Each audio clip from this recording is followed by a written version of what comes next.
نروح فين في اسكندريه ب10 جنيه بس. يلا بينا نشوف. بحري. اول ما بنوصل بحري بنلاقي ايه؟ تعالوا اقول لكم. اول حاجه هنلاقي مكان بيبيع صدف، هنلاقي انتيكه، هنلاقي صدف تاني، وهنلاقي مكان بيبيع نظارات وكابات وحاجات تحفه جدا جدا. فتعالوا نكمل الجوله بتاعتنا في بحري ونشوف هنعمل ايه بال10 جنيه.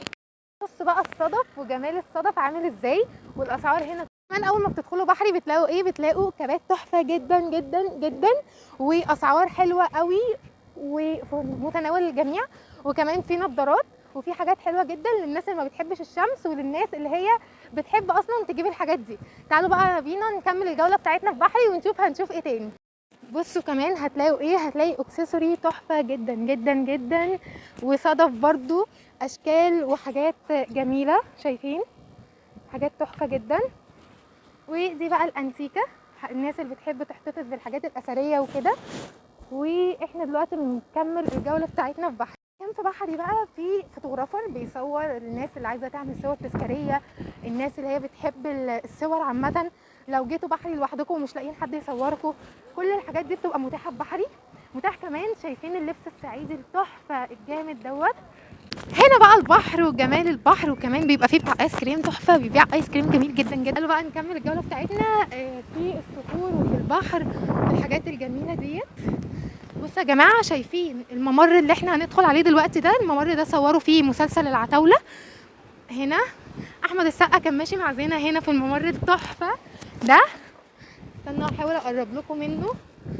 شايفين الممر المقفول ده؟ هو ده يا جماعه. بحري جميله قوي ولسه هنكمل الجوله فيها، لان بحري ما بتخلصش. بحري من اكتر الاماكن الجميله، وهي اصلا اساس اسكندريه.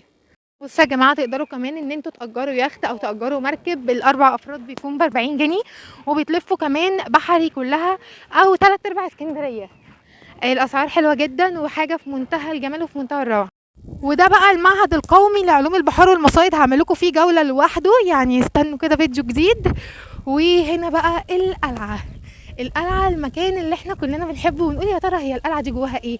فتعالوا بينا نشوف القلعه جواها ايه.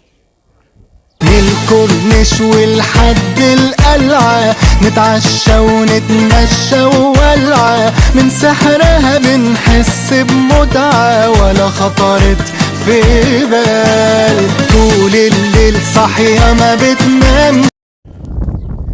ودي الجولة بتاعتنا في بحري. زي ما احنا شفنا بحري فيه متحف الأحياء المائية ومتحف الصيادين وكمان القلعة هنا ومتحف الصيد.